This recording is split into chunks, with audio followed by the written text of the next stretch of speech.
and I'll be putting the tariff of 25% on Canada. We've kind of taken the position that we're treating this like as if we went into a recession. You make sure that all the things that you're relying on are as stable as they possibly can. You know, Canada is valuable and has a response. Problem we have is when the Canadians announced retaliation measures, we got the threats from the US. If you do it, it'll get worse. Well, we're not going to sit back.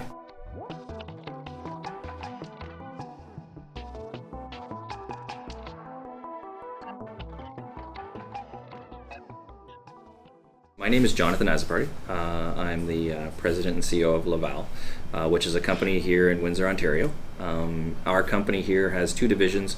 We make equipment, to make it kind of simple. We make equipment, but with that equipment, we also make parts that go into a variety of different products.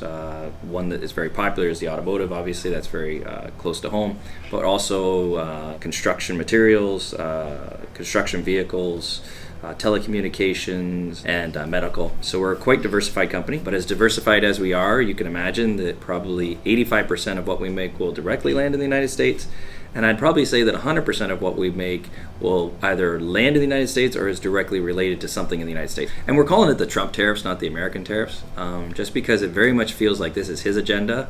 It doesn't seem to be supported by the general populace of the United States. So well, I call it Trump tariffs. So let's say, he does impose a 25% tariff. It would change the framework that we do business in today. I've sat through now 3 free trade agreements. It really doesn't make a lot of sense to us, right? And what I mean by that is that we, for the last, I'm going to say 25 years, have been doing everything we could to live up to the spirit of the free trade agreement. And you're going to say, well, what does that mean? Well, that means investing in both economies. Right? Investing in both of our workforces, not taking advantage of one, but being a good trading partner. So for instance, what we do here is we buy a lot of US steel. We buy so much US steel that it's about half of our cost of goods, right? And we're a multi-million-dollar company, so you can imagine how much steel we actually buy from the United States. So we take that US steel, we bring it here, we process it, we send it back to the United States, it gets further processing, which is by American companies, by American workers, and we bring it back to Canada, process it some more by Canadian workers and Canadian plants. Then we take that again and send it to the United States, and then what they'll do is they'll take our equipment, make parts that will ultimately make their way to a product, sometimes a vehicle or something that will be sold to Canadians and Americans. So in our by the purest definition, we're a good trading partner because we're investing in both economies equally, right? Well, now what has happened because of this free trade agreement, we feel like we're being punished for doing what we were told, right? And that's probably the part that bothers me the most. Because we have done exactly what we're supposed to do, created this very integrated supply chain, we're going to feel the most amount of pain because somebody wants to change the rules that were set 25 years ago, revised again 8 years ago, and now all of a sudden we're being told we did something wrong.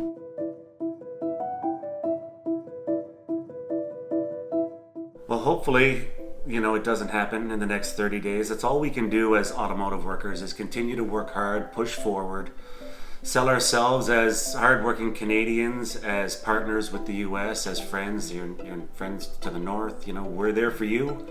Hopefully you're there for us. Canada is valuable and has a response. The problem we have is, when the Canadians announced retaliation measures, we got the threats from the US. If you do it, it'll get worse. Well, we're not going to sit back. Yeah. Certainly not. That's not the response. When you're dealing with President Trump, that's not the response. That's, you have to come back strong. Is there pain? Absolutely. But we didn't start it. We didn't ask for it. Yeah. We can't say that enough. We've kind of taken the position that we're treating this like as if we went into a recession, right? So in a recession, what do? You buckle down the hatches, you go back to what you're good at, you make sure that all the things that you're relying on are as stable as they possibly can, and that's kind of the position we've taken. The American companies we're dealing with don't have a 25% factored into their price. I think actually passing the price on to them is actually letting the other guy on the other side of the border win. I think it's going to create the more instability that's what he wants. I actually have to say that my own government is somewhat at fault. I don't know if you know this, but the Canadian government, the federal government's been prorogued, which means they are sitting right now doing nothing. My provincial government has now gone into an election, which means they're basically lame. The whole world is not doing anything when they should be doing something, and it's falling apart.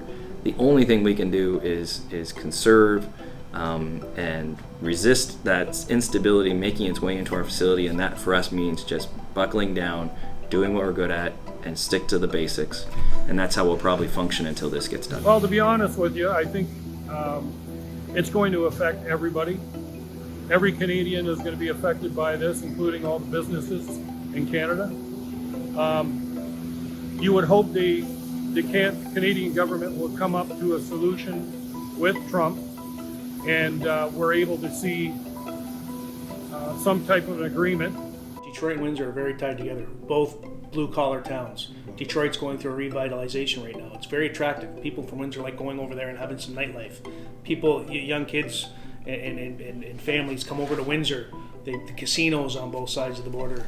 It really, our kids, you know, if they're nurses or doctors, sometimes they'll live here, and because they're highly skilled, they'll work in the hospitals because there's a shortage of nurses in the States. We have families that work over there. The pause has given us some relief. I do believe that the next 4 years will be a bumpy ride because we don't know. I'm hoping that the government is able to reach an agreement and we don't have to worry about the tariffs. It would be nice to put that to rest, but I do still think that everything is unpredictable and we're not gonna know for 4 years. We're very hopeful. I mean, obviously, if the tariffs did come into effect, it'll be devastating for the Canadian economy. I hate to think what would even happen with, you know, the middle class and how it would impact regular people. And we can't be anything other than optimistic that this is just something that's going to get resolved and hopefully soon, so that people can kind of take a breath and realize that it's you know, not going to impact their lives negatively like everybody's thinking right now. I mean, American and Canadian, the countries have always historically had a really good relationship. We're each other's trading partner. We share the longest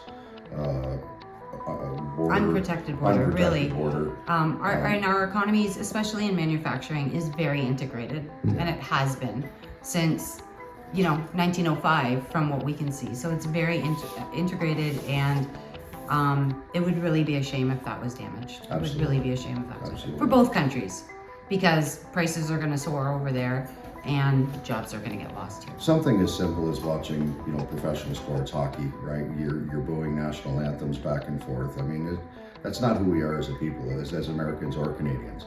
And it's all being driven right now by what Donald Trump is saying. And quite frankly, it needs to stop.